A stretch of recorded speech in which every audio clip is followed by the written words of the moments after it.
Magandang umaga mga kapuso, andito po sa Marikina City, dito po mismo sa Marikina River. Sa mga oras ito ay tuloy-tuloy po ang pag-uulan at malakas po yan. Dulot po yan na hanging habagat na inihila at pinalalakas pa ni Bagyong Enteng na siya namang lumabas na ng Philippine Air Responsibility. At sa mga oras ito mga kapuso, ang water level po dito sa Marikina River ay nasa 14.5 meters. Itinataas po ng Marikina LGU ang first alarm kapag umabot na ito ng 15 meters.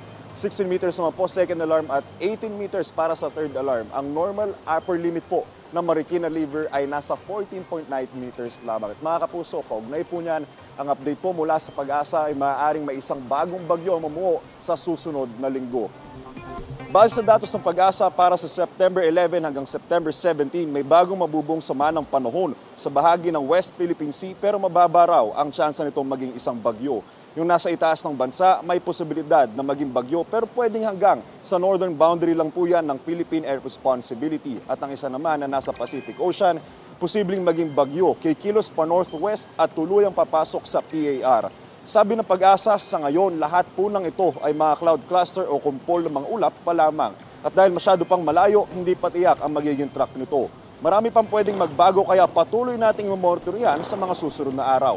Sakali mang mabunga bilang bagyo at pumasok sa PAR, Perdi at Hener ang sunod na ipapangalan sa mga ito. Sa ngayon, dahil sa habagat at dating bagyong Enteng, maalon pa rin po at delegato sa maliliit na sasakyang pandagat ang pumalaot sa mga dagat na sakop ng Ilocos Region, Zambales, Bataan at sa western coast ng Occidental Mindoro. Kasama po dyan ang isla ng Lubang at ng Kalamian. Mga kapuso, paalala po, stay safe and stay updated. Ako po si Andrew Pertiara, ang inyong unang hirit weather presenter.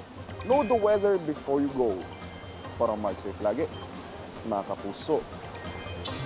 Kapuso, para laging una ka sa mga balita, bisitahin at mag-subscribe sa GMA Integrated News sa YouTube. Sa mga kapuso abroad, samahan nyo kami sa GMA Pinoy TV at sa www.gmanews.tv.